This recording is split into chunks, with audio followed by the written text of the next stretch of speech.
Hi, welcome to session 3 of 2009 Your Best Year Ever. I'm Brint Driggs. Appreciate you coming back. Today we're going to talk about some principles that will help you to find opportunities regardless of the economic situation.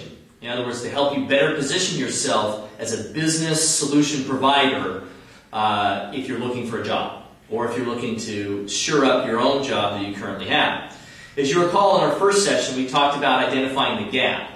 And what the gap is defined as really looking at where you currently are as opposed to where you would like to be, and looking at ways that you can bridge that gap and some basic principles. In the second session, I suggested to you that the greatest power that we have is the ability of our mind to focus. And I submitted to you a principle called the 60-60-30 rule, which is how to organize your life in uninterrupted blocks of time that would help you to dramatically increase your productivity. So today we're going to build on those basic principles and give you some other ideas that will help you to close this gap that we referred to in the first session. So let's get into what we talk about. In my day-to-day job, I have the opportunity to work with a lot of customers. And one of the things that I do with my clients is we help them create business for themselves. We help them to grow their revenues. We actually have a process called Mastering Revenue Growth, and it's a system that helps companies do that. And one of the basic principles that we talk about with customers is what I call a buyer's spectrum. And the buyer's spectrum is really very simple. It's basically looking at this and saying, at any given time, you have buyers that on this whole that fall anywhere along this spectrum. And on the far right of this spectrum, you have buyers that are actively looking for your product or service. And this is a good situation to be in because they have money, they're ready to spend, they know they have a need, and if you can position yourself to be a convenient value-add provider, then you have a good chance of collecting that revenue for your company. When we talk about these buyers, I talk about that as a situation where you are actually satisfying demand. Okay, you're in a demand satisfaction mode. Okay, so you're satisfying this demand that already exists. Now, in great economic times, this is where we tend to thrive. Okay. Now, when the economy changes, which it has over the last year or so, we also have a different scenario. And over here on the other end of it is we have customers that are not necessarily active, not actively in the market looking for the particular product or service that you offer.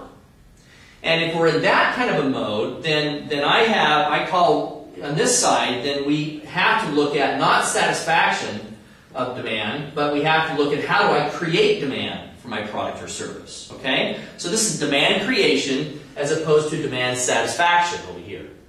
Now, obviously in any economic time, there's going to be customers all the way along this pendulum. And that's one of the things we work with my clients is to help them learn how to attract customers that aren't necessarily actively in the market regardless of the economic situation. But let's take the same principle then from the company's perspective and trying to create demand for their business and look at that. How does these same principles apply to you as you look at how do I create demand for my services, for my skills, for my talents, for my abilities? And the way that I'd like to do that is to talk to you very briefly about what I call the 5 business drivers. And these are the 5 basic principles that every business is built around. And if you can understand and you can create a very deliberate, what I call line of sight between what I do and how I impact these 5 business drivers, then you are going to be employable in any economic situation because you'll understand exactly how you impact the things that drive that company's business. So here are the 5 business drivers I want you to think about. Now, as I talk you through these, this is the assignment for you to be thinking about. First off, I want you to think in your mind, in my role, in my job, in my specific day-to-day functions, what do I do to directly impact this business driver? So the first one is fairly obvious, but it's a significant one, and it is the customers. Okay? What do I do to impact my customers? Very specifically, what do I do to understand their needs, to see their needs, anticipate their needs, and meet those needs in a way that's going to motivate them to come back, spend more money, and come back more often? So as an employee, you want to understand exactly what I do to impact the customer. The second principle, the second business driver, is cash. Okay? Cash is referred to as the oxygen supply of business. The reason why it's referred to as the oxygen supply of business is because cash is what keeps companies alive. It's how they pay their bills, it's how they buy inventory, it's how they pay your salaries. And so companies that are starved with cash obviously are limited in their ability to provide services and benefits to both customers and employees alike. So you need to think about very specifically, what do I do that brings cash in the door, and what do I do that sends cash out the door? That's called cash flow. What is your impact on the flow of cash in and the flow of cash out of your company? Think about that. Very important. The third principle is what I call what is called profit. Now this is pretty straightforward. It's also referred to as margin, and it's very clearly defined as what's left over. If here's the revenues and here's the expenses, what's left over after we paid all of our expenses, that is our profit. So here's the deal. In your job, in your role, what do I do to minimize our expenses? What am I doing to eliminate unnecessary expenses in my company, therefore making the margin bigger?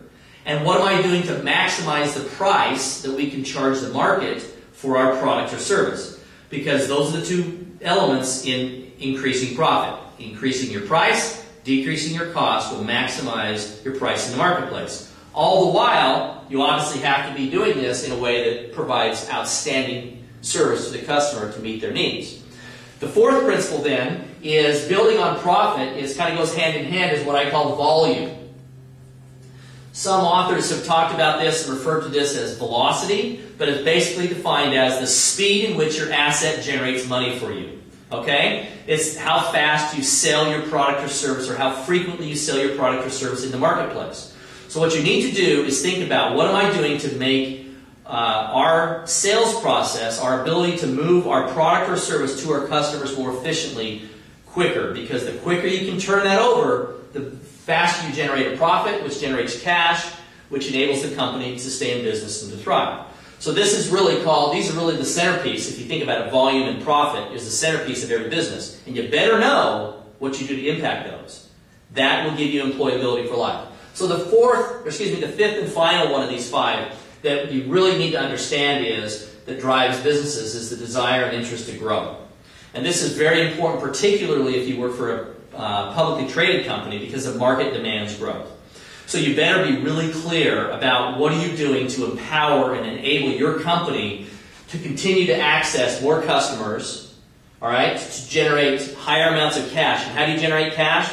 By selling more of your products more frequently at a higher profit margin, and that is what's going to enable you to grow. So you see how these five basic business drivers flow together. And when I work with customers and clients in large companies and small companies alike, this is really critical for the employees to understand and the business leaders to understand exactly what the drivers are and how each employee is directly aligning their activities to that end. So there's some ideas that hopefully you take some time, get out a pad of paper, write down some of the ideas that you do to impact those. And we look forward to sending you the notes for this session. I'll be happy to send you an outline of these principles and a worksheet. Go out to www.2009yourbestyearever.com and just fill out your name and email address, and we'll send you over an email with a worksheet and a schedule of the upcoming events. We appreciate your time today. Make 2009 your best year ever. Make it a great day.